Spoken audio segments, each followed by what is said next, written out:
Yes, hello friends. This is Jyoti Sugla. Welcome all in this UPSC EPFO PYQ series. So friends, हमें पता है कि अब आपके पास समय नहीं है कि आप कुछ एक्स्ट्रा पढ़ो, तो इसलिए मैं यहाँ पर लेके आई हूँ जो है PYQ। तो PYQ के माध्यम से अभी आप क्या कर रहे होंगे कि अभी आप रिवीजन कर रहे होंगे, तो थोड़ा सा आप ना एक बार और PYQ अगर आपने पढ़ रखा है ऑलरेडी तो भी आप एक बार PYQ देख लेंगे तो आपके लिए बेटर होगा। आपको एक अंडरस्टैंडिंग आपकी ना बहुत अच्छी होगी, थोड़ा सा आपको कॉन्फिडेंस आएगा, ठीक है। क्योंकि आप जो चीज़ एक बार कर चुके होते हो ना, उससे अगर आप दोबारा करते हो तो वो आपको अच्छा लगता है और बहुत अगर आप इजीली कर लेते हो तो आप काफ़ी मोटिवेटिंग फील करते हो, ठीक है। तो उसी को देखते हुए मैं यहाँ पर 2004 का जो है वो PYQ लेकर के आई हूँ। तो चलिए आइए डिस्कस करते हैं इसके बारे में। मैं ज़्यादा टाइम वेस्ट नहीं करूँगी, बहुत ही कम समय में सीधे सीधे आंसर क्वेश्चन जो है वो डिस्कस करूँगी। बहुत ज़्यादा डिटेल में जाने की जरूरत नहीं है क्योंकि मुझे पता है कि आप लोगों ने बहुत अच्छे से सारी तैयारियाँ जो है वो कर ली हैं। तो चलिए आइए देखते हैं फर्स्ट क्वेश्चन। तो यहाँ पर इंग्लिश का क्वेश्चन है। इंग्लिश में आप पैसेज आपको पढ़ना है, आप आराम से पढ़िए, ठीक है। यहाँ पर मैं पैसेज जो है वो यहाँ पर रीड नहीं करने वाली हूँ, मैं डायरेक्टली क्वेश्चन को देख रही हूँ कि किस तरह के क्वेश्चन। देखो यहाँ पर ना आप पैसेज के क्वेश्चन आराम से कर ले जाओगे, ठीक है। बस थोड़ा सा आराम से आपको अच्छे से देखना है क्वेश्चन को और उसके बाद फिर पैसेज को देखना है। आप देखो which one of the following is correct. अब देखो पैसेज हमने पढ़ा नहीं है, खैर मैं यहाँ पर डायरेक्टली आंसर बता रही हूँ। अगर आप पैसेज पढ़ लोगे तो इजिली आंसर दे दोगे। तो responsible for all form of life, able to modify weather, a source of natural resource, in danger of freezing over. तो आपका ये दिया हुआ था according to the passage the hydrosphere is not, hydrosphere नहीं है इसके अकॉर्डिंग, इट मीन्स पैसेज के अकॉर्डिंग, तो is in danger of freezing over, ये जो है वो नहीं होगा, ठीक है। अब आ जाते हैं सेकंड क्वेश्चन की तरफ। तो सेकंड क्वेश्चन आपका सेम वही पैसेज से ही दिया है। क्या दिया है, what is the reason that fish can survive in the ocean. तो पैसेज के अकॉर्डिंग देना है, अपने अकॉर्डिंग नहीं, अपना दिमाग यहाँ पर नहीं लगाना है, ठीक है। तो यहाँ पर क्या हो जाएगा, ice float on surface on the of the ocean. तो आइस जो होता है वो ओशन के सरफेस पर क्या करता है, फ्लोट करता है, वो तैरता रहता है। इसकी वजह से जो है वो फिशेज जो है होते हैं वो ओशन में सर्वाइव कर सकती हैं। ये पैसेज के अकॉर्डिंग है, ठीक है, अपने अकॉर्डिंग नहीं है। नेक्स्ट आ जाते हैं थर्ड नंबर क्वेश्चन पर। What is the author main purpose to the in the passage given above. तो ऑथर का मेन पर्पस क्या है इस पैसेज को देने का, तो ये है to explain how water is use in commerce. नहीं, ये आपका नहीं होगा, बी ऑप्शन जो है वो बिल्कुल आपका सही हो जाएगा। To illustrate the importance of conserving water, ठीक है। फोर्थ में आते हैं, what is the reason that climate extreme are prevented in nature. तो इसका भी बी ऑप्शन जो है वो सही हो जाएगा। The heat capacity of water is very high according to the passage, ठीक है। नेक्स्ट आते हैं fifth number, which of the following is characteristic of water does the author mention the passage, ठीक है। तो मैं अब पैसेज अगर हम पढ़े रहेंगे तभी तो आंसर दे पाएंगे। मुझे पता है कि आपने पैसेज नहीं पढ़ा है, बट अगर आप पढ़ना चाहते हो तो पॉज कर लो और आराम से आप पैसेज एक बार पढ़ लो, फिर आप आंसर दो, ठीक है। इतना भी मतलब इतना तो समय आपके पास है ही कि आप थोड़ा सा जो है ये रीड आउट कर ही सकते हो।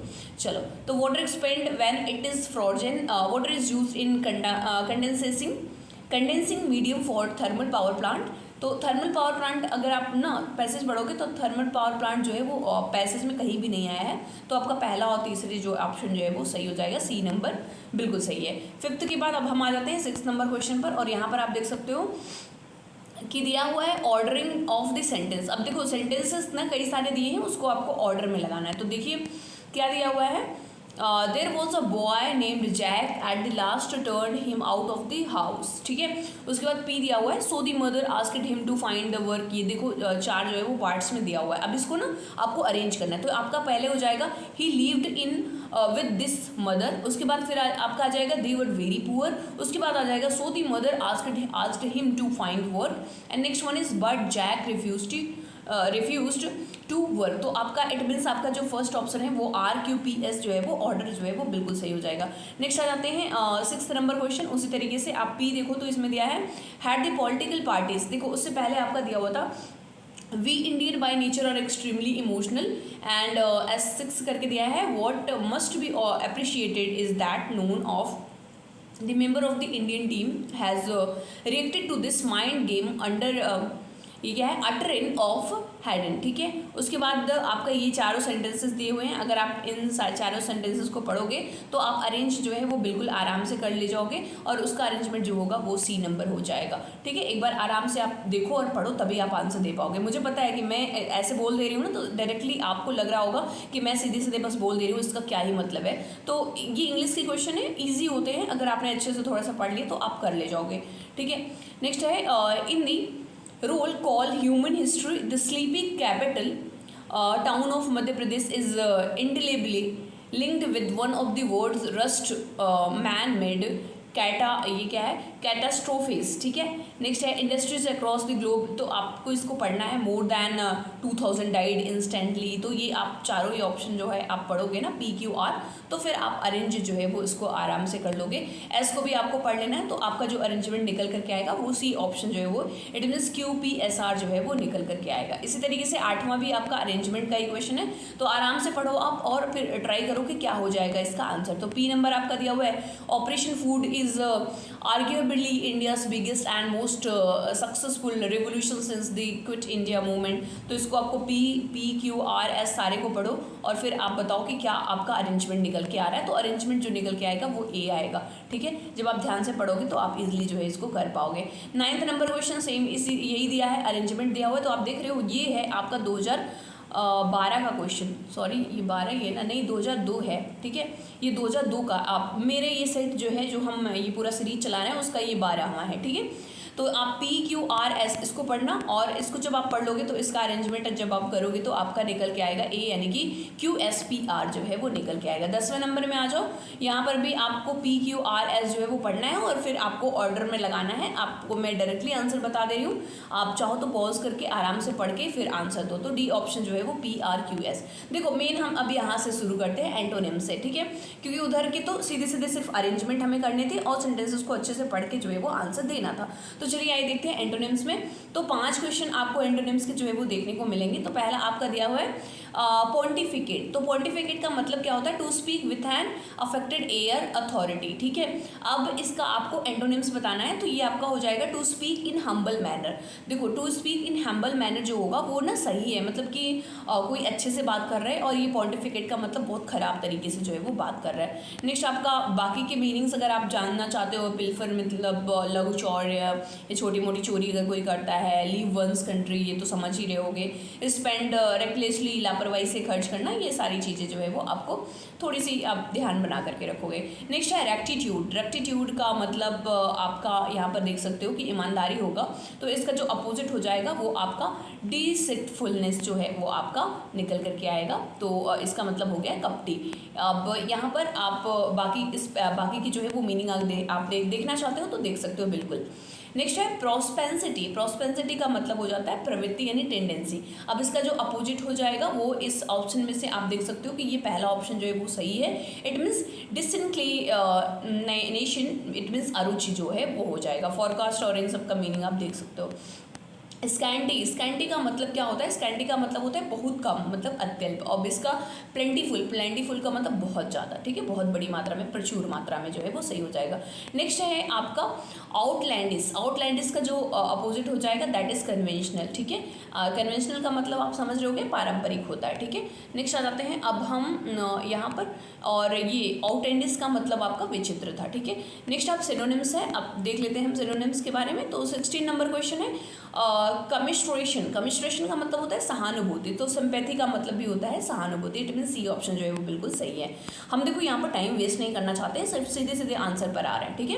Next one is sleep sought. Sleep sought का मतलब होता है लापरवाह। तो लापरवाह का जो सिनोनिम्स है वो बी आपका निकल के आएगा, यानी केयरलेस जो होता है वो लापरवाह है, इसका भी हो जाएगा। बाकी के मीनिंग आप देखना चाहते हो तो बिल्कुल देख सकते हो।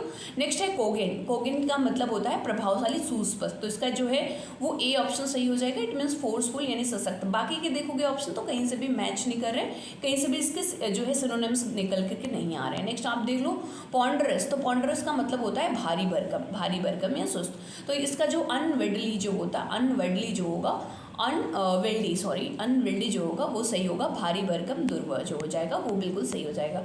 अब नेक्स्ट है आपका मस्करेट। मस्करेट का जो है, मस्करेट का मतलब होता है छद्मवेश, मतलब कि कोई छलावा कर रहा हो। इट मीन्स कि अपने ओरिजिनल जो है अपनी ओरिजिनल बातें नहीं कर रहा हो या अपने ओरिजिनल वेशभूषा में ना हो, तो वो हो जाता है।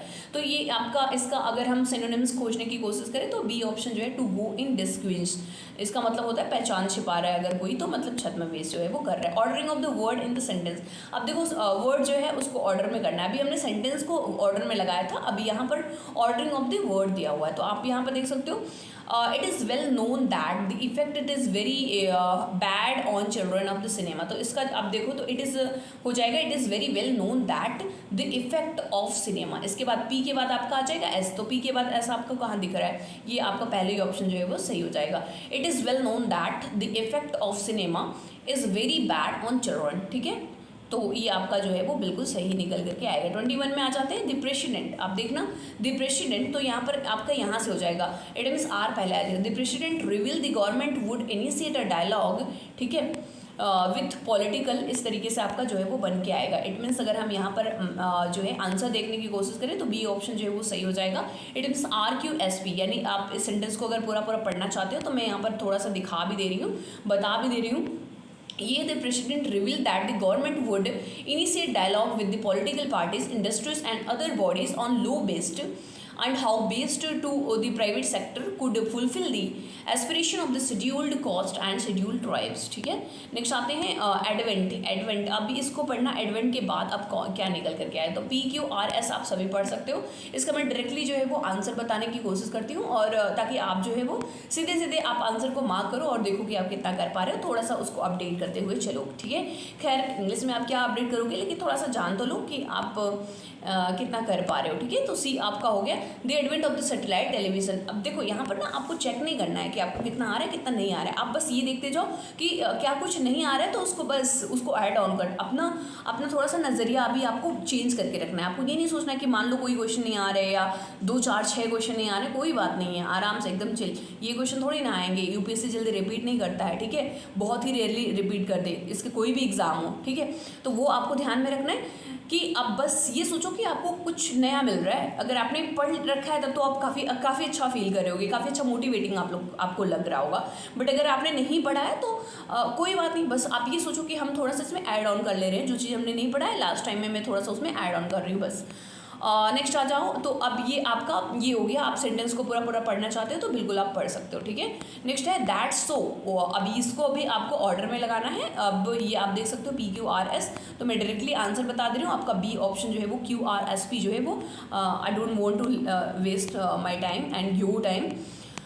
24 में आते हैं इन 1997 ठीक है, तो इसको भी आप पढ़ो। NASA fact finding mission on microgravity by becoming the first Indian women to rocket into space on, ठीक है। अब इसको पूरा पढ़ोगे ना तो अब इसको आपको लगाना है, अरेंज करना है, तो ए ऑप्शन जो है वो आपका बिल्कुल सही हो जाएगा। मैं पूरा का पूरा सेंटेंस पढ़ दे रही हूँ कि किस तरीके से आपको लगाना होगा अगर अलग अलग पार्ट आ गया तो। In 1997 Kalpana Chawla a Karnal girl who wanted to क्या है आपका आगे क्या था भाई, मिट गया है, to reach out of the star created history by becoming the first Indian woman to rocket into the space on a NASA fact finding mission on microgravity, ठीक है। तो ये पार्ट्स में था, उसको हमको अरेंज करना था। नेक्स्ट है वार माइन शूटिंग। यहाँ पर भी PQR आपका दिया हुआ है, S भी आप देख सकते हो। अब इसको आप ना जब मैच करोगे, जब आप इसको अरेंज करोगे तो आपका बी ऑप्शन जो है वो बिल्कुल सही निकल के आएगा, यानी QSPR जो है वो आपका सही हो जाएगा। नेक्स्ट आ जाते हैं पार्ट सेकंड में। अब यहाँ पर आप मैथ के क्वेश्चन देख सकते हो। एक स्टेडियम में 10 गेट है, 3 व्यक्ति कितने भिन्न ढंगों से स्टेडियम में प्रवेश पा सकता है, तो आप क्या कर दोगे 10 की पावर में 3। अगर 10 की पावर में 3 करोगे तो 10 10 जा 100 10 जा 1000 जो है वो आपका सही आंसर निकल के आएगा, यानी डी ऑप्शन जो है वो बिल्कुल सही हो जाएगा। 27 देखो, इस तरह का क्वेश्चन ना बहुत ज़्यादा यूपीएससी पूछता है। इवन हम ये कहें कि ये यूपीएससी का ना एक तरीके का फेवरेट क्वेश्चन बन चुका है।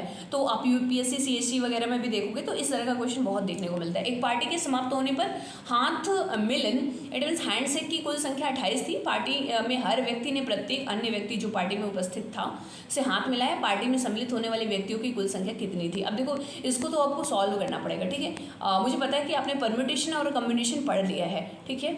तो NCR आप फार्मूला लगाओगे, NCR का फार्मूला जो होता है factorial n upon n-2 and जो भी आपका होगा 2r फैक्टोरियल, ठीक है।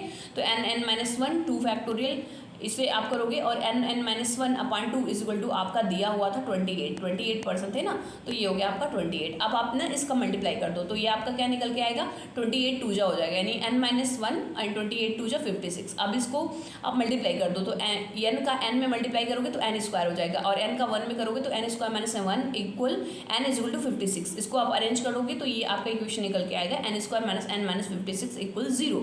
अब इसको ना फैक्टराइज कर दो, क्या बन गया आपका क्वाड्रेटिक इक्वेशन बन गया। इसको जब फैक्टराइज कर दोगे तो n is equal to -7 and n is equal to 8 आ जाएगा। और हमें पता है कि हम नेगेटिव नंबर्स को क्या करते हैं, नेगलेक्ट कर देते हैं। पॉजिटिव नंबर हमारा 8 है तो ये आपका 8 जो है वो बिल्कुल सही हो जाएगा। तो 8 जहाँ पर भी है उसको आप टिक कर दो, ए को आप मार्क कर दोगे। नेक्स्ट आते हैं 28 नंबर पर। अमित के 7 मित्र हैं, वह उन्हें रात्रि भोज के लिए निमंत्रण देना चाहता है। निमंत्रण को 7 दिनों में से एक अथवा उससे अधिक स्वीकार कर सकते हैं। रात्रि भोज में कितने विभिन्न ढंगों से अमित के 7 मित्र सम्मिलित हो सकते हैं। तो ये भी आपको जो है थोड़ा सा सॉल्व करना पड़ेगा। क्या करोगे, 7 व्यक्ति 7 है ना, अगर उसने एक को आमंत्रित किया तो 7C1 बन जाएगा, 2 को आमंत्रित किया तो 7C2 बन जाएगा, अगर 7 को आमंत्रित किया तो 7C7 बन जाएगा। इसी तरीके से मतलब आप ना ऐड कर दो 7C1 7C2 7C, तो ये आप देख रहे हो ना, ऐसे कर दोगे तो डायरेक्टली जब आप सॉल्व करोगे वही NCR वाला फार्मूला लगाओ तो आपका डायरेक्टली क्या आ जाएगा 127 जो है वो आपका आ जाएगा। 29 में आते हैं। 3 लिफाफों पर अलग अलग पते लिखे हुए, उनमें से प्रत्येक में बिना पता देखे हुए एक पत्र डालना है। तीनों पत्रों में से प्रत्येक पत्र के अपने सही पते वाले लिफाफे में डाले जाने की प्रायिकता क्या होगी। तो देखो अब 3 पत्र है ना, उसको ऐसे कर दो 1/3 1/3 प्लस 1/3 प्लस 1/3, ठीक है। अब जब आप इसको जो है करोगे, इसको सॉल्व करोगे, ठीक है, तो आप देख लो यहाँ पर सोल्यूशन भी एक बार आप देख लो, ठीक है। 1/3 1/3, अच्छा मैं क्या कह रही थी आपको, प्लस करने को ना, प्लस नहीं करो आप मल्टीप्लाई कर दो, ठीक है। मल्टीप्लाई करना पड़ेगा क्योंकि ये आपको अलग अलग लिफाफा जो है वो करना पड़ेगा ना, तो प्लस ना करके मल्टीप्लाई। देखो ये ऐसे ही मतलब इन सब क्वेश्चन में ना थोड़ा सा ना ये ऐसे मिस्टेक होने के जो है वो चांसेस बढ़ जाते हैं अगर हमने थोड़ा सा भी ध्यान नहीं दिया तो ठीक है। 1/3 मैंने वो तो बनाया था, लेकिन मल्टीप्लाई हमने क्या कर दिया, ऐड कर दिया था। जब आप इसको मल्टीप्लाई करोगे तो आपका आ जाएगा 3 3 जा 9 3 जा 27, यानी 1/27 जो है वो आपका निकल के आएगा। ए ऑप्शन जो है वो बिल्कुल सही हो जाएगा, ठीक है। तो ये थोड़े ईजी क्वेश्चन होते हैं और ये इनमें गलतियाँ भी बहुत होने की चांसेस होते हैं। यहाँ पर तो हम ना यहाँ पर मैं खुद जो कह रही हूँ कि इतना जल्दी मैं कर पा रही हूँ ना, तो ये मैं क्योंकि मैंने देख रखा है इसको, तो मैं कर पा रही हूँ। मे भी अगर मेरे सामने एग्ज़ाम में आए ना तो फिर शायद दिमाग जो है वो एग्ज़ाम के प्रेशर में दिमाग चलना जो है वो बहुत ज़्यादा इंपॉर्टेंट होता है और वो नहीं चल पाता है। वहाँ पर एग्ज़ाम में दिमाग चलना बहुत ज़्यादा ज़रूरी हो जाता है। तीसरा 30 में आते हैं। एक पद के 2 व्यक्ति रिक्त स्थानों के लिए एक पुरुष तथा उसकी पत्नी दोनों ही साक्षात्कार के लिए आते हैं। पति तथा पत्नी के चयन की प्रक्रिया क्रमशः 1/7 तथा 1/5 है। उनमें से केवल एक के ही चयन होने की प्रायिकता कितनी है, ठीक है। तो इसको भी आप सॉल्व करेंगे। सी ऑप्शन जो है वो आपका बिल्कुल सही हो जाएगा, 2/7।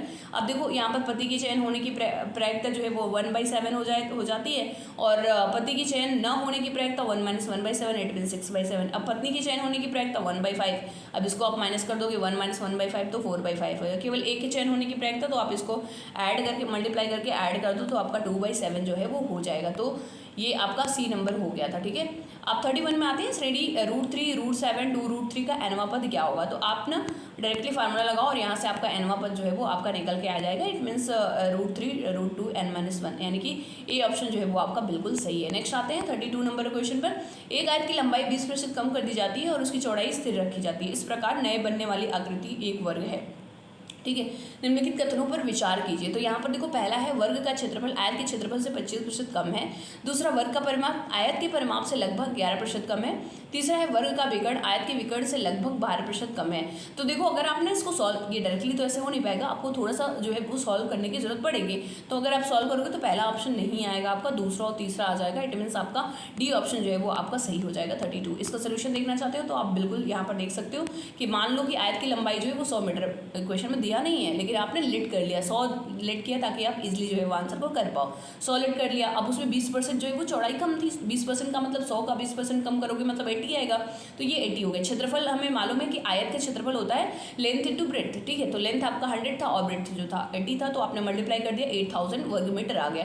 अब आयत की लंबाई 20% अगर कम कर दिया तो 100 था, 20% कम कर दिया तो ये 80 हो गया।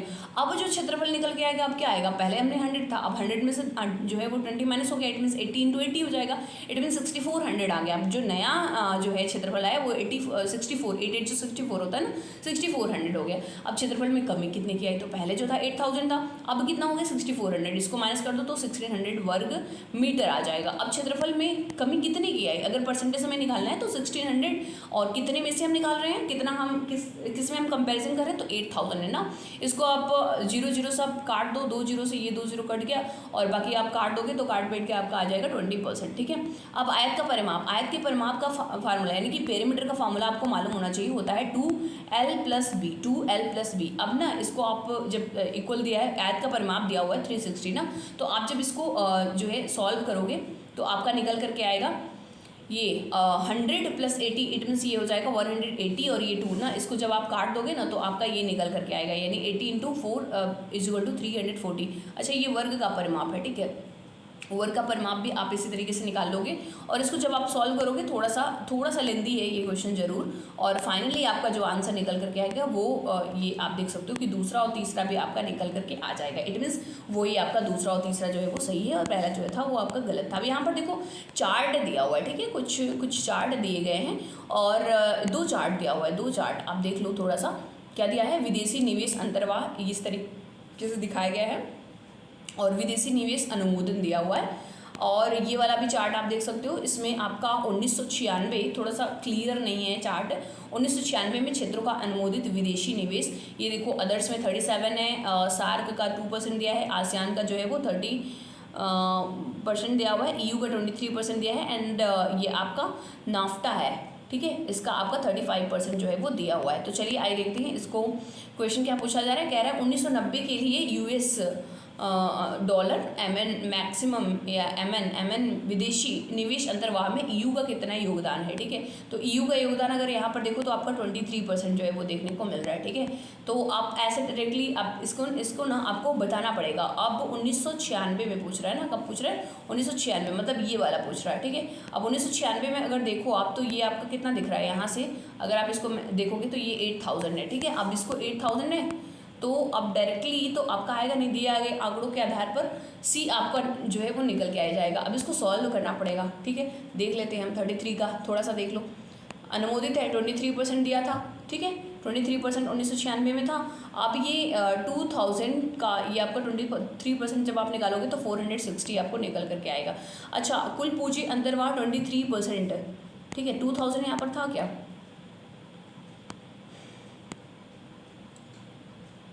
1996 मुझे लग रहा है ना, ये जो डेटा दिया हुआ है ये थोड़ा सा मतलब क्लियर नहीं है, वो कट गया है तो इसलिए समझ नहीं आ रहा है कौन सी ईयर का पूछा था। चलिए कोई नहीं, मतलब आपको ना पता होना चाहिए कि अगर इस तरह का क्वेश्चन आता है तो आप किस तरीके से जो है वो हैंडल कर पाओगे। 3rd नंबर में आते हैं 1996 में, यही है सार्क, आसियान और EU, तो इन तीनों को मिला करके अनुमोदित विदेशी निवेश कितना है तो उसको भी सॉल्व करना पड़ेगा। 1996 में देखो सार्क का था 2% और आसियान का था 3% और EU का था आपका 23%, तो इन सबको ऐड कर दिया तो आ गया 28%।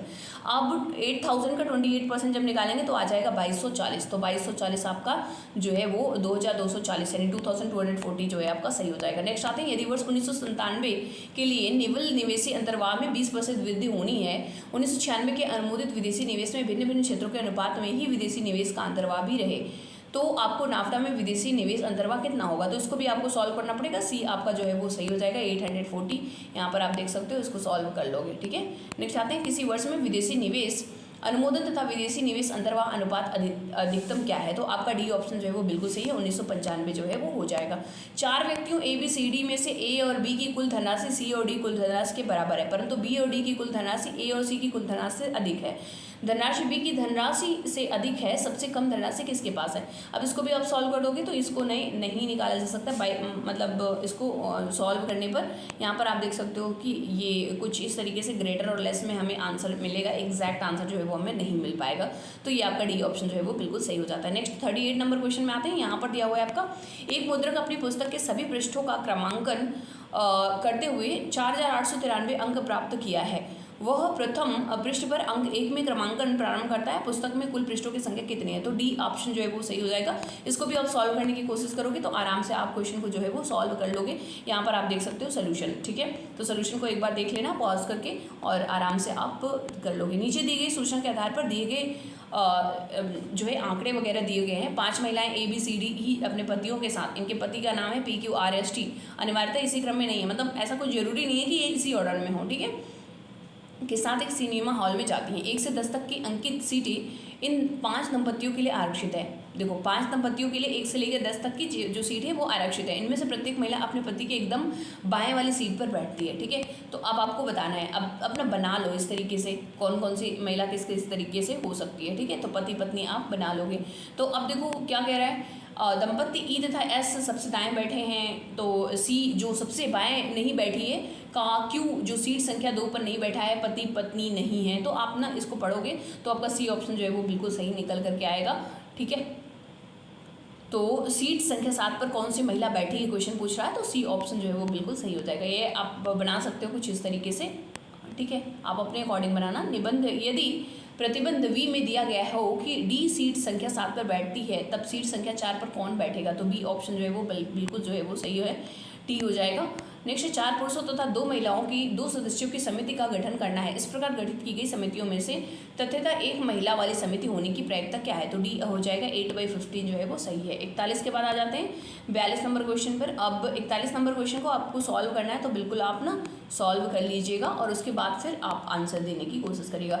42 नंबर क्वेश्चन में आता है, सूची 1 सूची 2 दिया है, मारिया सारापोवा आंग सान सू। देखो आंग सान सू जो है आपको पता होनी चाहिए कि ये म्यांमार में अभी जो है वो वहाँ पर एक नेता हैं, इट मीन्स कि उन्होंने वो प्रेसिडेंट वगैरह थी। तो आंग सान सू जो हैं वो राजनीतिक नेता हैं, और मारिया सारापोवा आप देख सकते हो ये खिलाड़ी हैं। ठीक है, 1 का 4, तो आप देखो ये डी ऑप्शन जो है वो सही हो जाएगा। 1 का 4, 2 का 3। और आसमा जहांगीर ये पाकिस्तान की मानव अधिकारी सक्रियवादी थी, और नोरा जोन्स जो है ये गायिका हैं। ठीक है, थी बेसिकली ये ना करंट अफेयर का ही क्वेश्चन है, तो ये जो है क्योंकि हमारा 2002 का क्वेश्चन है ये, तो 2002 से रिलेटेड जो है वो 2002 है ना कि 2004 है। ठीक है, तो ये आपका 2004 का क्वेश्चन है। ठीक है, नेक्स्ट है सूची 1 को सूची 2 में मिलाइए। तो यहाँ पर है bill Clinton, Henry and Nelson Mandela, तो इनकी पुस्तक का नाम दिया है। तो नेल्सन मंडेला का ना फ्रीडम से रिलेटेड कुछ होना चाहिए, तो ये आपका सी का 4, तो सी का 4 आप देखो यहाँ पर है। ठीक है, और कहीं पर है ही नहीं, तो यही आपका ऑप्शन जो है, नहीं यहाँ पर भी है। ठीक है, तो इसका बी ऑप्शन जो है वो सही है, इसको आप मिला लोगे और बाकी आप कर लोगे। इसके बाद इसको आप चाहो तो ये आप पढ़ लेना कि क्या क्या है, कौन कौन सी पुस्तक, अगर पुस्तक में आपको इंटरेस्ट है तो, क्योंकि पुस्तक यहाँ पर ना एक ये बहुत ज़्यादा डिफिकल्ट क्वेश्चन बन जाता है। अगर ना कहीं से भी किसी का भी पुस्तक अगर उठा के दे देते हैं ना, तो आदमी को इतना ईजी नहीं होता कि वो सारे के सारे लोगों का पुस्तक, और महान व्यक्ति तो हर एक देश में है ना, तो वो ये थोड़ा सा मुश्किल बन जाता है। लेकिन फिर भी हम क्या ही कर सकते हैं, थोड़ा सा हम पुस्तकों के नाम जरूर याद रख सकते हैं। प्रतिष्ठित महिलाएं दिया हुआ है और उसको आपको बताना है कि इनका कार्य क्षेत्र क्या है। ठीक है, शांता सिन्हा, कल्पना लाजमी और रोमिला थापर, राधा रेड्डी। अब देखो अगर आप ना जो शांता सिन्हा हैं, कल्पना, रोमिला थापर जो है वो इतिहासकार हैं। ठीक है, इनका नाम आपने सुना होगा बुक्स वगैरह में। तो सी का 4 देखो कहीं मैच कर रहा है, सी का 4, हाँ ये देखो 2 ऑप्शन मैच कर रहे हैं। ये दोनों तो मान लो आपके कट गए, तो ऐसे ना 2 ऑप्शन तो आपके कट जा रहे हैं। थोड़ा सा रिस्की है ज़रूर, लेकिन अगर आप थोड़ा अगर एक आध और ऑप्शन मिल जाता है तो शायद आप सही कर लो। ठीक है, तो यहाँ पर आप देख सकते हो कि ए ऑप्शन जो है वो सही है। अब यहाँ पर देख लो, इनके बारे में आप थोड़ा सा पढ़ लेना। ठीक है, नेक्स्ट आ जाते हैं, नीचे दिए गए भक्त संतों का सही कालानुक्रम क्या है, तो आपका सी ऑप्शन जो है वो सही हो जाएगा। इट मीन्स गुरु नानक, फिर तुलसीदास, और फिर तुकाराम, फिर आपके रामदास, ये इनका टाइम पीरियड भी है, इसको आप देख सकते हो। नेक्स्ट आपका दिया है सूची 1 को सूची 2 में मिलाइए। ये भी देखो बुक अगेन आपका आ गया। ये तो थोड़ा सा इजी हो जाएगा क्योंकि पतंजलि हम जानते हैं योग सूत्र, योगा उनका, पतंजलि का योगा जो है वो सबको प्रसिद्ध है, सब प्रसिद्ध है। रामानुज जो है ये आपके हैं वेदांत से रिलेटेड है ना रामानुज। अगर ऐसा रामानुज वगैरह के बारे में आता है तो आप रामानुजन के बारे में आता है तो वो सब आप याद रखो। अश्वघोष माध्यमिक सूत्र, वो अश्वघोष क्या है, बौद्ध से रिलेटेड है। नागार्जुन जो है वो आपके बुद्ध चरित हो जाएंगे। यही है ना आपका ऑप्शन, देख लो एक बार। तो ये आपका है बी ऑप्शन, यानी कि पहले का 1 मिनट कुछ गलत है क्या, बी ऑप्शन ना, ए का पहला, 1 मिनट ये वाला गलत हो गया है। अश्वघोष का नहीं, अश्वघोष का हमने गलत बोला है। अश्वघोष का बुद्ध चरित होगा, और बी का जो है वो दूसरा है, मतलब ये दोनों सही हैं। पतंजलि सी का 4, और बाकी सब मैच है, सही है। ठीक है, तो ये आपको थोड़ा सा ध्यान में रखना है। नेक्स्ट हम आ जाते हैं और ये आप सीधे सीधे देख सकते हो मैच्ड है। और नेक्स्ट आते हैं भारतीय राजा और उनकी, देखो करिकाल, करिकाल जो है ये आपके चोला से रिलेटेड थे, तो ठीक है, एक आध हो गया। रुद्रदामन मिलिंद, देखो अब अपना थोड़ा सा कनिष्क, थोड़ा इजी वाले को देखने की कोशिश करो। कनिष्क जो था वो कुषाण वंश का था, रुद्रदामन जो था वो बैक्टीरिया यूनानी था, ठीक है। रुद्रदाम, एक मिनट, मिलिंद, मिलिंद का है ये, मिलिंद जो था वो यूनानी था, और रुद्रदामन जो है वो अब आपका बच जाता है। एक बार इसको इतना मिलाने की कोशिश करना, तो ए का दो जो है, ए का दो, ये दोनों हो गया, मतलब ये तो कट गया, ठीक है। और आपका सी का पहला देखो यहाँ पे फिर से मिल गया, मतलब हमें और भी जानना पड़ेगा। और कनिष्क, डी का 4 भी देख लो, हाँ अब देखो मिल गया, अगर आपको इतना पता है तो सी जो है वो मिल गया। अब बचा क्या था, बी का 4 है, बी का आपका 4 है, एक मिनट, बी का 4 कैसे हो गया, बी का 4 नहीं, बी का 5 है, सॉरी, बी का जो है वो 5 है, ठीक है। तो ये थोड़ा सा आपको राजाओं के नाम भी याद रखने होंगे, तो ये आप इनके बारे में अगर आप जानना चाहते हो तो बिल्कुल आप पढ़ सकते हो। नेक्स्ट है 48 नंबर क्वेश्चन, 1966 से 69 की अवधि में भारत में योजना अवकाश रहा, जिसका कारण था 1965 में भारत पाकिस्तान युद्ध, बिल्कुल सही है। लगातार 2 वर्षों के बाद भयंकर सूखा, तो ये भी सही है, मतलब दोनों ही ऑप्शन जो है वो बिल्कुल सही हो जाएगा। आप सभी को पता होना चाहिए भारत और पाकिस्तान के युद्ध के बारे में, तो मुझे लगता है सारे लोगों को पता होगा। दादर और नगर हवेली जो 1961 में भारत का हिस्सा था, बने पुर्तगालियों का शासन था, बिल्कुल सही है। पांडिचेरी तथा चंद्रनगर पर फ्रांसीसियों का शासन था, बिल्कुल सही है। गोवा को 1961 में स्वतंत्रता मिली थी, बिल्कुल सही है। तो यहाँ पर आपका जो है वो सबके सब ऑप्शन सही है, इट मीन्स ए ऑप्शन जो है वो सही हो जाएगा, ठीक है। नेक्स्ट आते हैं दादर नगर हवेली, ये सब के बारे में आप ना थोड़ा सा पढ़ लोगे, इनके बारे में मुझे पता है आप लोग को पढ़ाई होगा। भारत की औसत घनत्व 600 से 700 प्रति व्यक्ति वर्ग किलोमीटर के बीच है, बिल्कुल गलत कह रहा है, इतना ज़्यादा कहाँ है। 2002 से 7 10वीं पंचवर्षीय योजना की कार्यविधि है, ये बिल्कुल सही है।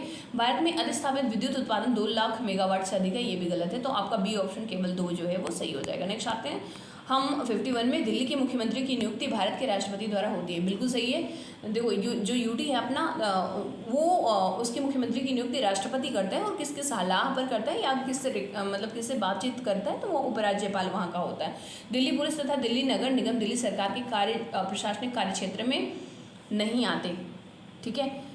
तो यहाँ पर दिल्ली पुलिस तो नहीं आता, लेकिन दिल्ली नगर निगम जो है वो आता है, तो ये आपका गलत हो जाएगा, केवल एक ऑप्शन जो है वो सही है। यहाँ पर डी दिया है, ना तो एक और ना ही 2, ऐसा नहीं है, ठीक है। कार्य क्षेत्र में नहीं आते दिया है ना, तो दिल्ली सरकार के कार्य क्षेत्र में नहीं आते, दिल्ली नगर निगम जो है वो आता है, तो आपका केवल एक जो है ऑप्शन सही हो जाएगा।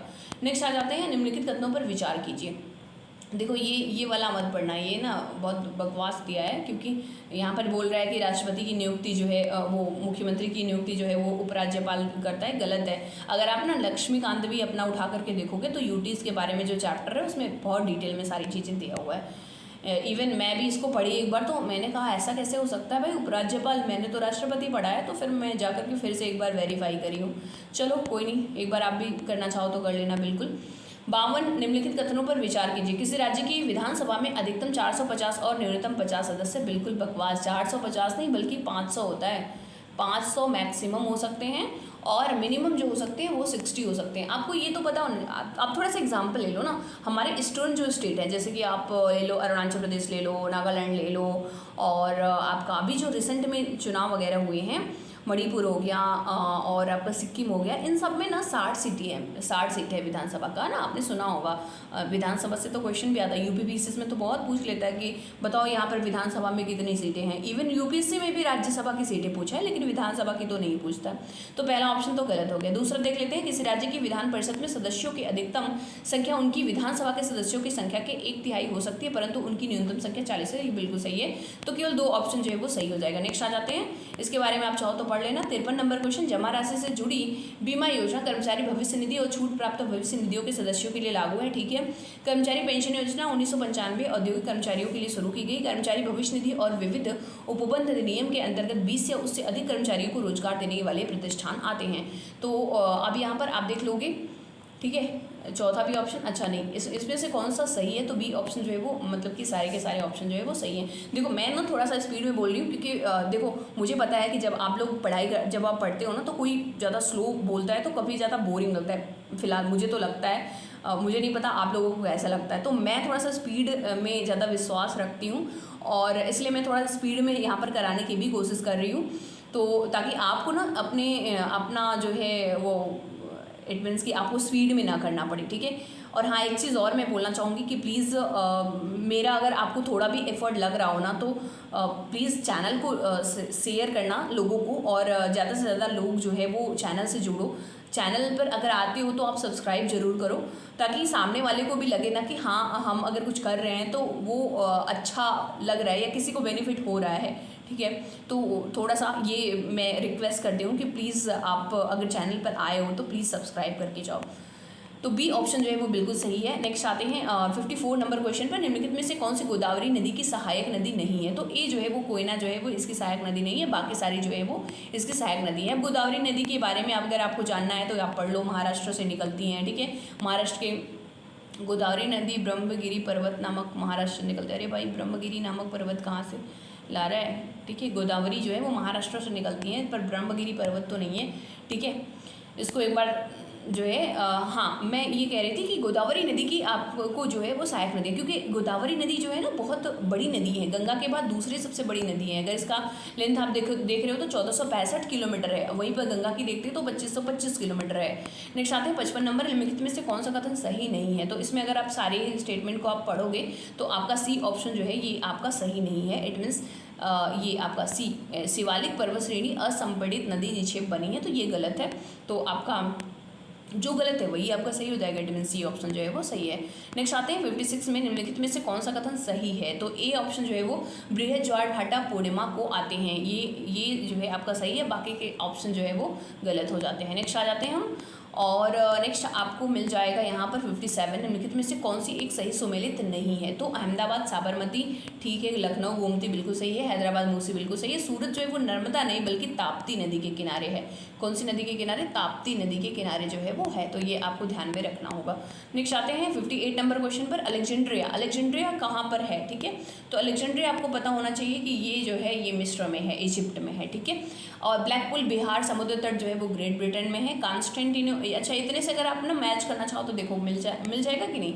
ए का 5 तो ये या तो कट गया, ए का 5 देखो 2 में, ठीक है। बी का 2 देखो ये हो गया, मतलब पहले ही हमें मिल गया। और सी का जो है वो पहला है, सी का आप पहला लगा दो। इट मीन्स ये आपका कॉन्स्टेंटिनोपल जो है वो आपका टर्की है, फ्लोरेंस जो है आपका इटली हो जाएगा, ठीक है। डी का 3। एक चीज़ और ध्यान देना, टर्की इस बार ना बहुत ज़्यादा इंपॉर्टेंट हो गया है। क्यों? क्योंकि यहाँ पर आया था बहुत बड़ा अर्थक्वेक, ठीक है। अर्थक्वेक आया था और इसकी वजह से ये बहुत ज़्यादा न्यूज़ में था। इवन भारत ने एक दोस्त चलाया था, ऑपरेशन दोस्त चलाया था, ऑपरेशन दोस्त या ऑपरेशन दोस्ती कह लो, ऑपरेशन दोस्ती, जिसके तहत भारत ने बहुत ज़्यादा इनकी सहायता करी थी, ठीक है। तो ये भी आपको ध्यान में रखना है। आपसे पूछा सकते हैं कि ऑपरेशन दोस्ती किस देश की सहायता के लिए चलाया गया था, तो ये आपका जो है टर्की के लिए चलाया गया था। नेक्स्ट आप जाओ सूची 1 को सूची 2 में मिलाइए। तो राष्ट्रीय संस्कृत विद्यापीठ, ये देखो ये कहाँ पर है, तो ये आपका तिरुपति में है, ठीक है। ये थोड़ा सा यहाँ पर ना कंफ्यूजिंग हो सकता था, क्योंकि आप ना विद्यापीठ अगर नाम सुने हो तो आपका बनारस में भी है, लेकिन बनारस में जो है वो महात्मा गांधी काशी विद्यापीठ है, वो ध्यान रखना। संदीपनी राष्ट्रीय वेद विद्या जो है वो आपका ये मुझे लगता है उज्जैन में होगा।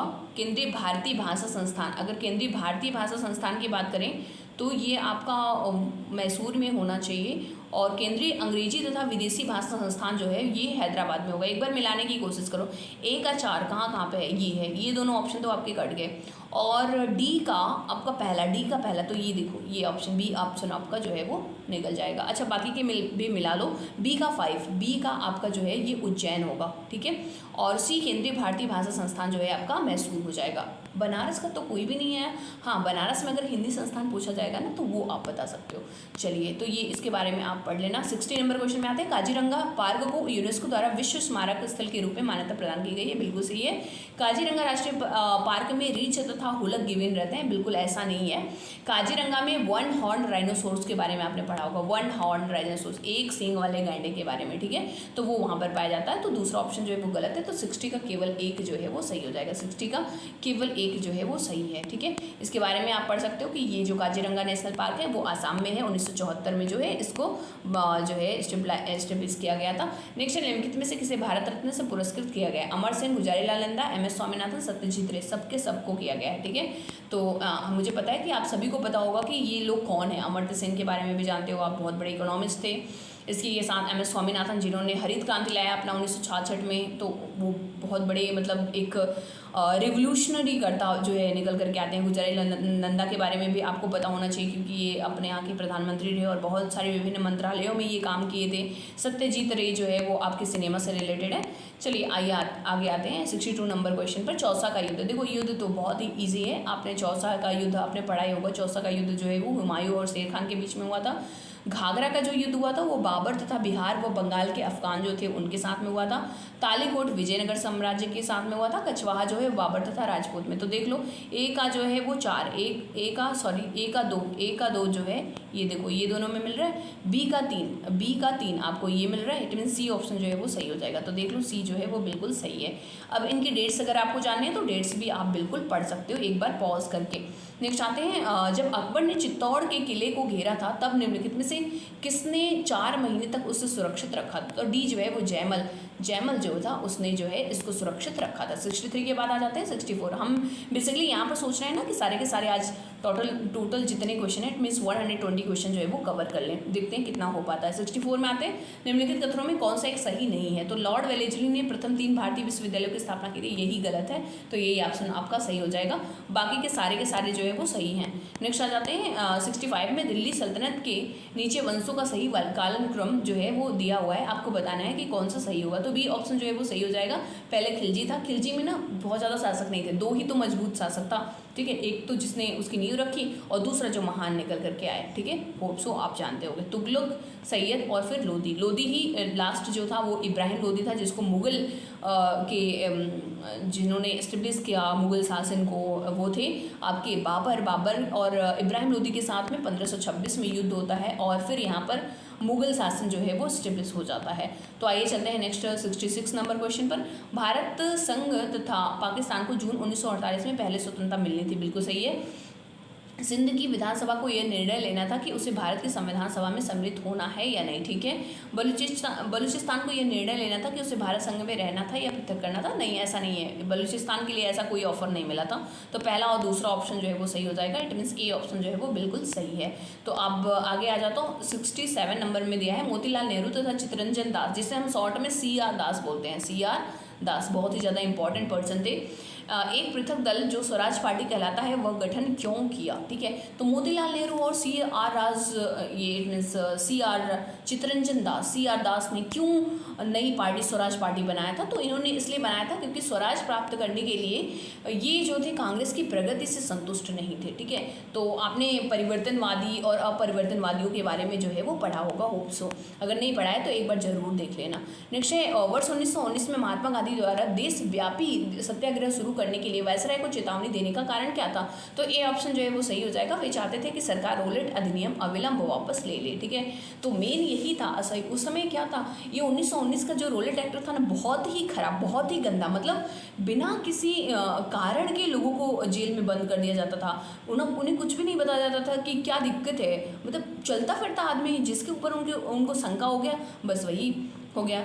नेक्स्ट आ जाते हैं, तो ये आपने देख लिया। 69 नंबर क्वेश्चन में आते हैं, भारतीय समाज को एकत्रित करना तथा जनता में देश प्रेम की भावनाओं को प्रेरित करने के लिए निम्नलिखित में से किसने गणेश चतुर्थी तथा शिवाजी त्योहार को मनाना? तो ये तिलक जी जो थे, आपको पता होना चाहिए कि लाल बाल पाल, ये तीनों गरम दल के नेता थे और इन्होंने मतलब ये चाहा कि हम ना ब्रिटिशर्स के साथ में सीधे लड़ाई लड़ें, ठीक है। तो ए ऑप्शन जो है वो सही है। निम्नलिखित में से कौन सा एक अतिशीतित द्रव है? तो यहाँ पर आपका डी ऑप्शन जो है वो सही हो जाएगा। इट मीन्स पारा जो है वो पारा देखो एक ऐसा मतलब मेटल है, एक ऐसा धातु है जो कि रूम टेम्परेचर पर लिक्विड के में होता है। और आपने देखा होगा कि जो टेम्परेचर जो थर्मोमीटर होता है उसमें भी इसका जो है वो यूज़ किया जाता है। नेक्स्ट आ जाते हैं 71 नंबर क्वेश्चन। अब भितरकनिका नेशनल पार्क जो है वो कहाँ पर है? तो ये आपका निकल कर क्या है ये उड़ीसा में, ठीक है, उड़ीसा में। पंचमढ़ी जो है वो आपका मध्य प्रदेश में है और ठीक है, पोचाराम मुझे लगता है कि आंध्र प्रदेश में होना चाहिए, ठीक है। एक बार चेक कर लेते हैं इसके ऑप्शंस को। तो पहले का एक बार ऐसे ही देख लो, पहले का तीसरा और पहले का चौथा, और ये आपने क्या मिला है, पहले का चौथा और दूसरे का तीसरा, पहले का चौथा और दूसरे का तीसरा, देख लो कहाँ पर मिल रहा है। पहले का चौथा इन दोनों में मिल रहा है और दूसरे का तीसरा, ये आपका सी ऑप्शन जो है वो बिल्कुल सही हो जाएगा। पोचाराम जो है वो आंध्र प्रदेश, सही बोल रहे थे। शरावती जो है वो कर्नाटक में, देखो शरावती जो है शरावती नदी भी है कर्नाटक में, तो उसी के नाम से आप ना समझ सकते हो। वर्ष 2002-3 में केंद्र तथा राज्य सरकारों दोनों के द्वारा शिक्षा पर कुल कितना व्यय जो है वो सकल घरेलू उत्पाद का लगभग कितना प्रतिशत था। तो ये 2002-3 का दिया हुआ है, आपने इस साल के बजट के अनुसार आप उसको अपडेट कर लेंगे। संयुक्त राष्ट्र संघ के संदर्भ में निम्नलिखित कथनों पर विचार कीजिए, तो ये आपका सी ऑप्शन जो है वो सही हो जाएगा। इट मीन्स दोनों ही ऑप्शन जो है वो यहाँ पर सही हैं। नेक्स्ट आ जाते हैं 74 नंबर पर, भारतीय जनगणना 2001 के अनुसार निम्नलिखित कथनों पर विचार कीजिए। खैर यहाँ पर ना आपको 2001 नहीं, अब आपको 2011 के अनुसार जो है वो देखना है। तो यहाँ पर दिया था प्रथम दशक 1991-2001 में महिला साक्षरता में पुरुष साक्षरता की तुलना में तीव्र वृद्धि हुई, तो ये बिल्कुल सही था।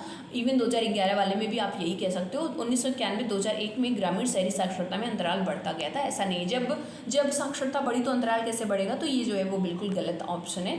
तो ऑप्शन केवल एक जो है वो सही हो जाएगा। 74 के बाद आ जाते हैं 75 नंबर क्वेश्चन पर, और यहाँ पर दिया हुआ है 2 बच्चों में 4 भिन्न खिलौने ऐसे बांटे हैं कि प्रत्येक बच्चे को कम से कम 1 खिलौने अवश्य मिले, ऐसा कितने विभिन्न ढंगों से किया जा सकता है। तो इसका ए ऑप्शन जो है वो सही हो जाएगा। इसको भी आपको सॉल्व करना पड़ेगा, डायरेक्टली आप नहीं बता सकते हो। विश्व युद्ध द्वितीय के बारे में यहाँ पर कुछ स्टेटमेंट्स दिए हैं, इसको आपको पढ़ना है। पर्ल हार्बर स्थित अमेरिका के नौसेना ठिकानों पर जर्मनी ने हमला किया था, बिल्कुल नहीं, ये तो अमेरिका ने किया था, सॉरी जापान ने किया था, ठीक है। तो एक ऑप्शन तो गलत हो गया। अच्छा देखो, अगर पहले को तुम काट रहे हो तो पहला काट दिया तुमने, बी भी काट दिया जो है काट दिया, तो सी और डी जो है वो बचता है। तो चलिए देख लेते हैं। विश्व युद्ध के दौरान ब्रिटेन के प्रधानमंत्री विंस्टन चर्चिल थे, बिल्कुल सही है। वर्साई समझौता, जिसे प्रायः विश्व युद्ध द्वितीय का एक प्रमुख कारण माना जाता है, 1939 में विश्व युद्ध द्वितीय के शुरू होने के कुछ ही पहले हस्ताक्षर किए गए, तो ये तो गलत है। जब जापानी नगर हिरोशिमा तथा नागासाकी पर परमाणु बम गिराए गए तब संयुक्त राज्य अमेरिका के राष्ट्रपति फ्रैंकलिन रूजवेल्ट थे, ये भी गलत है। केवल 2 ऑप्शन जो है वो सही है। इट मीन सी ऑप्शन जो है वो बिल्कुल सही हो जाएगा। यहाँ पर आप देख सकते हो, जब हम बात करते हैं तो अमेरिका के राष्ट्रपति तो वो फ्रैंकलिन डी रूजवेल्ट थे। फ्रैंकलिन रूजवेल्ट नहीं बल्कि फ्रैंकलिन डी रूजवेल्ट, तो ये आपको ध्यान में रखना है। नेक्स्ट आते हैं 77 नंबर क्वेश्चन पर। देखिए रेलवे जोन के बारे में दिया है। पूर्व मध्य रेलवे जो है वो कहाँ पर है? पूर्व मध्य रेलवे की अगर आप बात करोगे तो ये आपका आई थिंक इधर आ जाएगा, सपोज आपको क्लियर नहीं है, ठीक है। नेक्स्ट आपका उत्तर पश्चिम रेलवे, अगर आप दक्षिण पश्चिम उत्तर पश्चिम की बात करो, ठीक है, उत्तर और पश्चिम, उत्तर पश्चिम की अगर हम बात करेंगे तो ये आपका जयपुर में आ जाएगा, ठीक है। बी का 5 देखो आप कहाँ मिल रहा है, ये देखो केवल यहाँ पर मिल रहा है और यहाँ पर मिल रहा है, मतलब सी और डी, बी ऑप्शन आपका कट गया, हटा दो। और आपका उत्तर मध्य रेलवे आपका इलाहाबाद में हो जाएगा, तो सी का दूसरा देख लो, ये आपका आ रहा है। इट मीन्स ए ऑप्शन देख रहे हो, बिल्कुल सही हो गया, ठीक है। बाकी सारे भी ऐसे ही मैच कर लोगे आप। यहाँ पर देखो सारे ही दिया हुआ है, तो एक बार इसको देख लो। नेक्स्ट आते हैं यहाँ पर सूची 1 को सूची 2 में मिलाना है। आप देखो रबड़ जो है वो केरला में होता है। सोयाबीन अगर आप देखो तो सोयाबीन आपका निकल करके आएगा ये मध्य प्रदेश में, मूंगफली आपका हो जाएगा आंध्रा में और गेहूं आपका हो जाएगा उत्तर प्रदेश में। तो इसको आप मैच कर लोगे तो सी ऑप्शन जो है वो आपको सही निकल करके आएगा। इसके बारे में आप ना थोड़ा सा डेटा जो है ये अपडेट भी कर लेना, बिल्कुल ये पुराना डेटा है। 79 निम्नलिखित कथनों में कौन सा सही नहीं है? तो विशेष विवाह अधिनियम 1954 भारत के सभी राज्यों तथा केंद्र शासित क्षेत्रों में लागू है। ये देखो अगर ना ये ना क्वेश्चन जो है वो अकॉर्डिंग टू 2004 दिया हुआ है, ठीक है। तो उस समय जो था वो उस समय ना जम्मू कश्मीर में लागू नहीं था, बट प्रेजेंट के सेंस में अगर देखेंगे ना तो इस समय जयपुर जो है जम्मू कश्मीर में जो है वो लागू है। तो उस समय के अकॉर्डिंग मैं आंसर दे रही हूँ, ए होगा। अगर आज के समय में देखेंगे तो चारों के चारों ऑप्शन जो है वो सही हो जाएंगे, ठीक है। तो क्योंकि सही नहीं पूछा था तो उस समय ए सही नहीं था, लेकिन आज के समय पर सारे के सारे ऑप्शन जो है वो सही हैं, ठीक है। तो वो आपको ध्यान में रखना होगा। नेक्स्ट आ जाते हैं 80 नंबर क्वेश्चन में। भारत के संविधान में संशोधन का आरंभ केवल लोकसभा में इस प्रयोजन के लिए विधेयक स्थापित करके होता है। दूसरा है भारत में नए राज्यों के गठन और विद्यमान राज्यों की सीमाओं तथा उनके नामों में परिवर्तन के लिए संसद में विधेयक केवल भारत के राष्ट्रपति की सिफारिश पर ही स्थापित किया जा सकता है, बिल्कुल सही है। भारत में संसद में राज्यों के प्रतिनिधित्व में संशोधन के लिए प्रस्तुत विधेयक संसद के दोनों सदनों में साधारण बहुमत द्वारा पारित होता है। पहला देख लो, भारत के संविधान में संशोधन का आरंभ केवल लोकसभा से होता है, ऐसा नहीं है। संशोधन की शक्ति जो है वो ना लोकसभा में भी शुरू की जा सकती है, राज्यसभा में भी। पहला काट दो। अच्छा पहला अगर आप काटते हो तो देखो कितना आपका ऑप्शन कट जाए, ये भी कट गया, ये भी कट गया, बचा केवल आपका एक। देख रहे हो कितना ईजिली जो है वो हमने कर लिया। नेक्स्ट आ जाओ, इसके बारे में अगर संविधान संशोधन के बारे में आपको जरूर पता होना चाहिए कि कौन से आर्टिकल में है, इसके क्या क्या प्रावधान है। 81 में है, निम्नलिखित में से कौन सा एक सही है। संसद द्वारा लोकसभा की अवधि, तो यहाँ पर अवधि के बारे में दिया है। इसको आप थोड़ा सा बहुत बड़े बड़े स्टेटमेंट है, मैंने डायरेक्टली जो है वो आंसर पर आ रही हूँ। बी ऑप्शन जो है वो इसका सही है। आराम से आप थोड़ा सा पॉज ले लेना वीडियो में और आराम से पढ़ लेना, ठीक है, आपके लिए बहुत ही ज़्यादा बेनिफिशियल होगा। इसको एक्सप्लेनेशन है वो भी आप पढ़ सकते हो। भारतीय संसद प्रभुत्व संपन्न नहीं है और उसके द्वारा पारित विधान न्यायिक पुनरावलोकन के अधीन है। तो ये देखो, प्रभुत्व संपन्न नहीं है, ऐसा कुछ कहा नहीं सकता, क्योंकि संसद ऐसा नहीं है कि वही सबसे सर्वोच्च है और उसके ऊपर कोई रोक टोक नहीं, क्योंकि उस पर जो है न्यायिक पुनरावलोकन हो सकता है। तो एक सेंस में अगर ये देखा जाए ना तो ये सही कहला सकता है। पर आपको क्या लगता है, आप मुझे इसका आंसर ना ज़रूर एक बार, अगर आप देख रहे हो वीडियो तो आप ज़रूर बताने की कोशिश करना कि आपको क्या लगता है। मुझे लगता है कि ये जो है वो सही होना चाहिए, बट कुछ सोर्सेस में भी मैंने देखा वहाँ पर ये कह रहा है कि नहीं, प्रभुत्व संपन्न है, ठीक है। तो उस अकॉर्डिंग अगर देखेंगे तो ये गलत हो जाएगा। भारत में न्यायालयों के द्वारा मूल अधिकार तथा राज्य की नीति निर्देशक तत्व प्रवर्तनीय हैं, ठीक है। तो देखो, मूल अधिकार तो प्रवर्तनीय है, ठीक है, लेकिन राज्य के नीति निर्देशक कब से प्रवर्तनीय हो गए, डीपीएसपी कब से प्रवर्तनीय हो गए, तो ये भी आपका गलत है। मतलब डी ऑप्शन जो है वो सही हो जाएगा, ना तो एक और ना ही दो। एक बार फिर भी आपके अकॉर्डिंग क्या लगता है वो आप जरूर देने की कोशिश करना, क्योंकि इसमें भी जो है ना ये जो मैं जिस पीडीएफ से मैं पढ़ा रही हूँ इसमें भी आप गलत होने के चांसेस हो सकते हैं। 83 नंबर क्वेश्चन में आ जाते हैं। एथेंस ओलंपिक खेलों में, अच्छा सभी में नहीं हो सकते, मैं वो बता रही हूँ, वो भी सही है, सोर्स मैंने जो किया है वो सही है, बट आपको क्या लगता है, आप अपने व्यू जो है वो मुझे बता सकते हो जरूर। सूची 1 को सूची 2 में मिलाना है। माइकल फिलिप्स, देखो ये भी करंट अफेयर का क्वेश्चन है, ठीक है। उस समय जो खिलाड़ी जो है वो जो है ज़्यादा नाम था उनका, या वो जिसलिए प्रचलित थे बहुत ज़्यादा, इसलिए उनका नाम पूछा गया है। तो माइकल फिलिप्स, ये आप देख सकते हो। खैर इसकी कोई ज़रूरत नहीं है, मैं फिर भी बता दे रही हूँ, इसमें सी ऑप्शन जो है वो सही हो जाएगा। प्रेजेंट टाइम में जो खिलाड़ी जो है वो ज़्यादा इंपॉर्टेंट है या उनको अवार्ड वगैरह मिला है उसको आप देख लेंगे। जैसे मैं बोलूँ कि अपने नीरज चोपड़ा जी हो गए, तो वो किस खेल से संबंधित है, जैवलिन से हैं, ठीक है। उसी के साथ में आपके ये जो फुटबॉल अभी हुआ था ना वर्ल्ड कप, उसके जो हेड थे, इट मीन्स कैप्टन थे, लियोनेल मेसी, ठीक है, वो किस कंट्री से संबंधित थे, तो वो अर्जेंटीना से संबंधित थे। उन्हें कौन सा अवार्ड मिला है, कौन कौन से, उनको बहुत सारे अवार्ड इस बार मिले हैं, वो आपको याद रखना है। जैसे आपके किलियन एम्बापे हो गए, वो फ्रांस के जो है वो खिलाड़ी रहे हैं, उनको गोल्डन बूट मिला है, तो ये चीज़ें आप ध्यान में रखेंगे। नेक्स्ट आ जाते हैं 24 नंबर क्वेश्चन में। अगस्त 2004 में हुए एथेंस ओलंपिक खेलों में पुरुषों की 100 मीटर दौड़, तो ये भी करंट का क्वेश्चन है, डी ऑप्शन जो है वो सही हो जाएगा। तो वही मैं कह रही हूँ कि खिलाड़ियों से भी संबंधित आप थोड़ा सा जरूर पढ़ लोगे।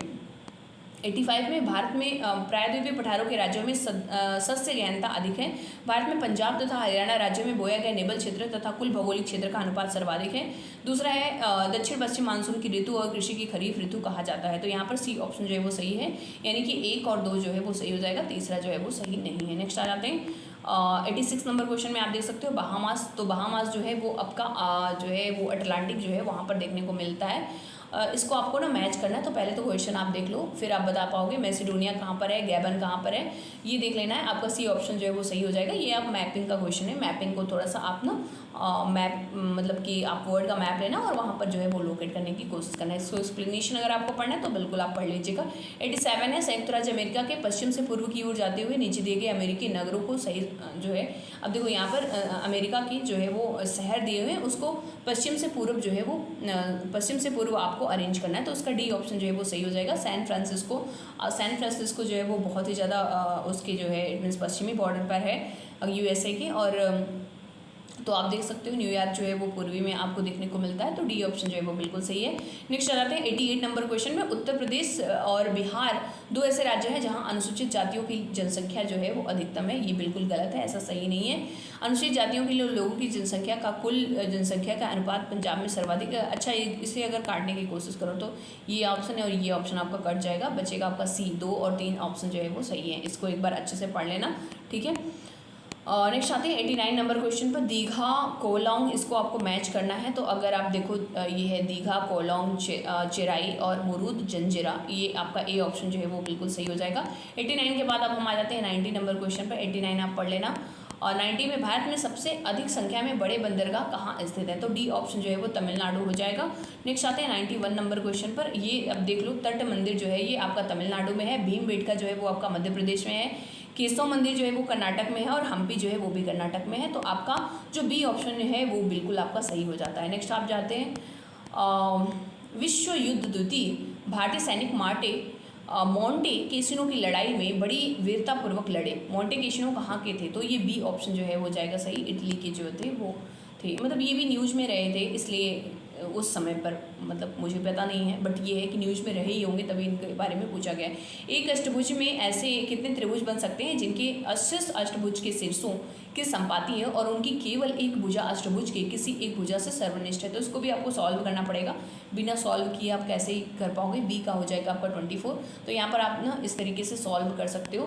क्या फार्मूला सीधे से आप लगाओगे n+1/3 और आपका 24 जो है वो आ जाएगा। 94 में आते हैं, यदि आसाम में यादृच्छिक ढंग से कोई अक्षर लिया जाता है, इसी तरीके से नागालैंड में से यादृच्छिक अक्षर कोई एक अक्षर लिया जाता है, यदि दोनों अक्षरों के समान होने की प्रायिकता, तो आप देखो कुल घटनाओं की संख्या 5, यहाँ पर 5 लेटर्स हैं, यहाँ पर 8 लेटर्स हैं, तो 5 × 8 यानी 40 हो जाएगा। इट मीन्स 1/40 जो है वो हो जाएगा। नेक्स्ट आ जाते हैं 95 नंबर क्वेश्चन पर। समांतर रेखाओं के एक समूह की रेखाएं अन्य 4 समांतर रेखाओं के समूह की रेखाओं द्वारा प्रतिच्छेदन होने पर समांतर चतुर्भुज बनते हैं। ऐसे बनने वाले समांतर चतुर्भुजों की संख्या कितनी है? तो इसको भी आपको सॉल्व करना पड़ेगा और 18 आपका जो है वो आंसर आ जाएगा। तो इस तरीके से ये फार्मूला लगा करके आप सॉल्व कर लेंगे। 96 में तीन पासकों को फेंका जाता है, कम से कम एक पासक द्वारा अंक 6 दिखाने की प्रायिकता कितनी है? तो सी ऑप्शन जो है वो आपका सही हो जाएगा। इसको भी आपको सॉल्व करना पड़ेगा। नेक्स्ट है आपका 97 नंबर क्वेश्चन पे 999 और आपका 10,000 के बीच ऐसे कितनी संख्याएं हैं जिनमें कम से कम अंक 5 आते हैं? तो आप ये 10,000 - 1,000 करोगे तो 900 आ जाएगा। जीरो को छोड़कर 4 अंक की कुल संख्या, तो 8 × 9 × 9 × 9 आप मल्टीप्लाई करोगे तो 5,832। इसको आप माइनस कर दोगे तो आपका हो जाएगा 3,168। ठीक है, तो यानी कि आपका बी ऑप्शन जो है वो बिल्कुल सही है। 97 के बाद आ जाते हैं 98 नंबर पर। देखो यहाँ पर असर्शन और रीजन के क्वेश्चन है। 98 में आ जाओ, तो कह रहा है फिनॉल प्रायः एक संक्रमणकारी के रूप में प्रयोग में लाया जाता है। दूसरा, अत्यधिक सांद्रता में भी फिनॉल सजीव मानव ऊतकों के लिए हानिकारक नहीं होता। तो सी ऑप्शन जो है वो सही हो जाएगा। और सी का मतलब है ए सही है, परंतु आर जो है वो गलत है। मतलब पहला तो सही है लेकिन दूसरा जो है वो गलत है। नेक्स्ट आ जाते हैं ग्लिसरॉल शेविंग क्रीम का एक अवयव है और दूसरा है ग्लिसरॉल एक प्रतिरोधी है। तो दोनों ऑप्शन सही है, प्लस इसका एक्सप्लेनेशन भी है। यहाँ पर आप देख सकते हो ए और आर दोनों सही है, आर का स्पष्टीकरण भी है।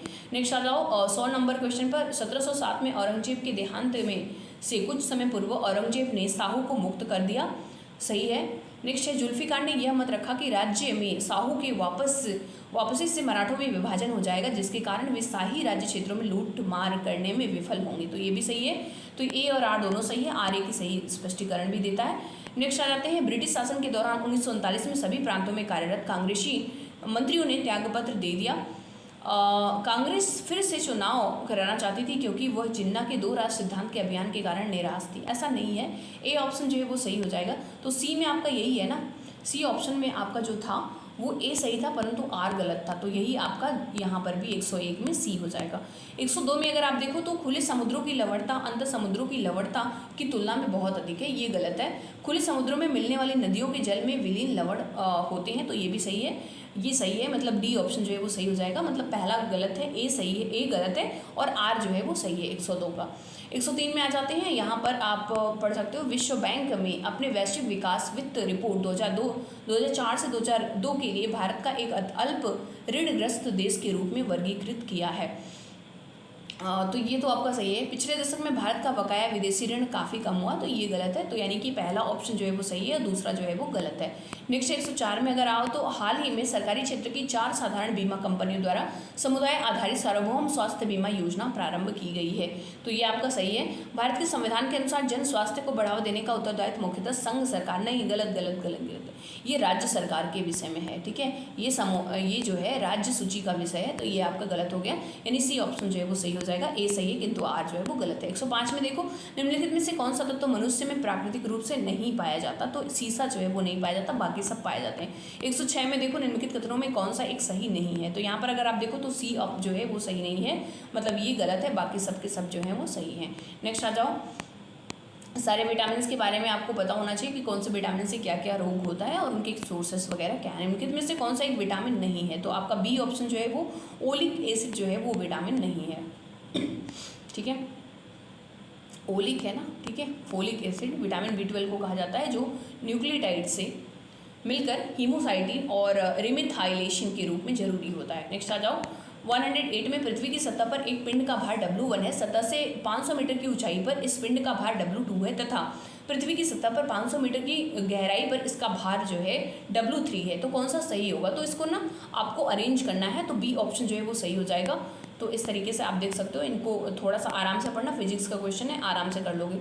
शीशे के पात्र में एकत्रित जल में वायु के खुले लघु बुलबुले के रजत चमक के साथ चमकने का क्या कारण है? तो ये जो है टोटल इंटरनल रिफ्लेक्शन है, यानी कि पूर्ण आंतरिक परावर्तन। ये आपका डी ऑप्शन जो है वो बिल्कुल सही हो जाएगा। 110 में आते हैं और यहाँ पर है सर्विस स्टेशन पर मोटर कारों के प्रदूषण जांच में निम्नलिखित में से किसकी पहचान तथा उसकी मात्रा को मापा जाता है। तो आपका यहाँ पर ए ऑप्शन सही हो जाएगा, सीसा तथा कार्बन के कण। नेक्स्ट आते हैं 111 में, ऊंचे पर्वतीय क्षेत्रों में नाक से रक्त क्यों निकलने लगता है? क्योंकि बाहरी दबाव की तुलना कोशिकाओं में रक्त दबाव से अधिक हो जाता है और इसकी वजह से जो है वो नाक से ब्लड आने लग जाता है। निम्नलिखित में से देशों में कपास का सबसे बड़ा उत्पादक, तो चाइना जो है वो सबसे बड़ा उत्पादक। इस समय के अनुसार थोड़ा सा आप ना 4-5 कंट्रीज़ के नाम कम से कम याद रखना, क्योंकि जो है ये पूछा जाता है। हाल ही में सूडान का दरफर क्षेत्र चर्चा में था, तो ये करंट अफेयर का क्वेश्चन है। उस समय जो है वो बी ऑप्शन था, ठीक है। तो आज के टाइम पर खैर अभी भी सूडान में जो है वो सूडान न्यूज़ में था, तो उसको आप पढ़ लेना एक बार से। नजफ़ का पूर्ण स्थान इमाम अली में कहाँ है? तो ये आपका बी यानी कि इराक में है। नेक्स्ट आ जाते हैं सूची 1 को सूची 2 में मिलाइए। भारतीय लोक संस्थान जो है ये आपका है दिल्ली में, ठीक है, यानी ए का आपका आ जाएगा 5वें में। वीवी गिरी श्रम राष्ट्रीय संस्थान जो है वो नोएडा में है। तो ए का 5 और बी का 3 से थोड़ा सा मिलाने की कोशिश करो। ए का 5 और बी का 3, ये देखो ए का 5 तो ये दोनों तो घट गए, अब बी का 3 यही हो जाएगा। इट मीन्स बी ऑप्शन जो है वो सही है। अब इसके सामने सामने आप देख सकते हो कि ये जो है कौन कौन से संस्थान है और कहाँ कहाँ पर है। 116 में देखो, भारतीय संसदीय तंत्र से संबंधित निम्नलिखित कथनों पर विचार कीजिए। पहला है, यदि किसी कार्यस्थल प्रस्ताव को 40 या उससे अधिक सदस्यों का समर्थन प्राप्त है तभी उससे सिद्ध विषय पर चर्चा की जा सकती है। दूसरा, कार्यस्थगन प्रस्ताव के अंतर्गत निर्णयाधीन विषय पर भी बहस हो सकती है। तीसरा है, भारतीय संविधान के अनुच्छेद 112 के अंतर्गत केंद्रीय वित्त मंत्री प्रत्येक वित्तीय वर्ष के संबंध में संसद के दोनों सदनों के समक्ष वार्षिक वित्तीय विवरण जो है वो रखवाएंगे। तो केवल 1 केवल 2, तो डी ऑप्शन जो है वो सही है, उपरोक्त में से कोई भी नहीं है, ठीक है। तो ये सब के सब ऑप्शन जो है वो यहाँ पर गलत हो जाएंगे। नेक्स्ट आ जाता है आपका 117 नंबर क्वेश्चन, धन विधेयक संसद के किसी भी सदन में प्रस्तावित किया जा सकता है? नहीं, ये गलत है, क्योंकि धन विधेयक जो होता है वो सिर्फ और सिर्फ लोकसभा में रखा जाता है। यदि ये प्रश्न उठता है कि कोई विधेयक धन विधेयक है कि नहीं तो यह लोक लेखा समिति के अध्यक्ष का निर्णय अंतिम होगा। नहीं, ये लोकसभा के अध्यक्ष का अंतिम जो है निर्णय वो अंतिम होता है। तो पहला दूसरा अगर कट गया, तीसरा भी देख लो, इसका डी ऑप्शन खैर से हो जाएगा।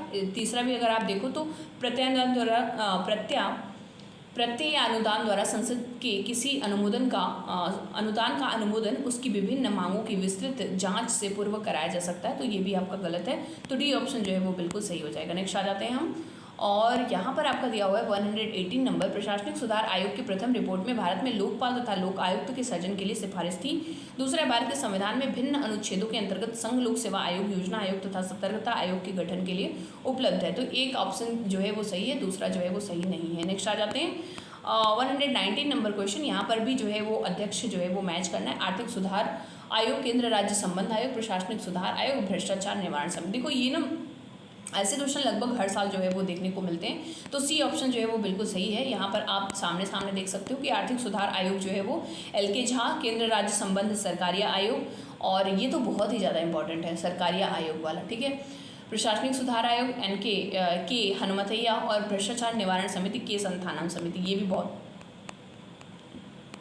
ठीक है। ये दोनों समितियां जो है वो बहुत ही ज़्यादा इंपॉर्टेंट है। 120 नंबर में आते हैं, भारतीय फिल्म निर्देशक कलाकारों में से OBE प्रदान किया गया। तो नसीरुद्दीन शाह, अमिताभ बच्चन। तो देखो ये भी करंट अफेयर का क्वेश्चन है, ठीक है, तो सी ऑप्शन जो है वो सही है। इसमें ध्यान देना कि अगर ऐसा कोई भी अवार्ड जो है भारतीयों को मिलता है तो वो और ज़्यादा इंपॉर्टेंट बन जाता है। देखो अभी ये order of the British empire award ना, ये अगर पूछ लिया जाए कि ये कितने सालों में मिलता है, तो ये 2 साल में मिलता है। 2 साल इन द सेंस, सॉरी, ये 1 साल में 2 बार मिलता है, ठीक है। 1 साल में ये अवार्ड जो है वो 2 बार मिलता है। कब कब मिलता है? एक तो ये 1 जनवरी को मिलता है, एक तो 1 जनवरी को मिलता है, और एक महारानी के बर्थडे पर मिलता है, यानी कि जून में मिलता है, ठीक है। तो ये 2 बार जो है वो मिलता है, ये आप ध्यान रखेंगे। 2022 में अभी जो लास्ट टाइम में एक नाम था कोई वो थे, एक मिनट, ये थे गुरु स्वामी कृष्णमूर्ति, गुरु स्वामी कृष्णमूर्ति को मिला था, ठीक है। तो उनका भी नाम आप ध्यान रखोगे, गुरु स्वामी कृष्णमूर्ति को ये अवार्ड जो है वो पिछले साल यानी 2022 में मिला था। अगर भारती को, मैंने बोला ना, अगर भारतीय किसी भारतीय को मिला है तो वो ज़्यादा इंपॉर्टेंट बन जाता है, तो इसलिए आपने इसको अपडेट करते रहेंगे। अगर कोई और भी करंट अफेयर का ऐसे रिलेटेड अगर कोई न्यूज़ में रहा है तो आप उसको एक बार ज़रूर देख लेंगे। तो होप ये बहुत कम समय में हमने 120 क्वेश्चन जो है वो सारा कवर किया है। होप आपको अच्छा लगा होगा, और अगर अच्छा लगा है तो आप ज़्यादा से ज़्यादा जो है वो शेयर करिए, और अगर आपने सब्सक्राइब नहीं किया तो सब्सक्राइब जरूर कर दीजिए, और मुझे फीडबैक ज़रूर दीजिएगा। चलिए मिलते हैं किसी नए सेशन में। Bye bye and take care.